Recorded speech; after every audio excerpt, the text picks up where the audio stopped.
फणिफणो त्वं सोरुरत्नावली भास्वद्दे हरतां दिवाकरनिभां नेत्रत्रयोद्भासितां कुम्भकपालनीरजकरां चन्द्रारचूडां परां सर्वज्ञे सर्वभैरवाङ्कनिलयां चन्द्राकानलकोटिकोटिसदृशा चन्द्रासुबिम्बान्धरी चन्द्राकार्ण्यसमानकुन्तलधरी चन्द्राकवर्णेश्वरी माला पुस्तकपाशङ्कुशधरी काशीपुराधीश्वरी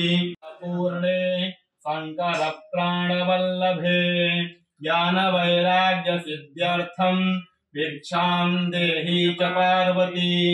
माता च पार्वती देवी पिता देवो महेश्वरः बान्धवा शिवभक्तश्च भवदेशो भुवनत्रयम् श्रीविश्वेश्वरप्रसादनकरी काशीपुराधीश्वरी भिक्षां देहि कृपावलम्बनकरी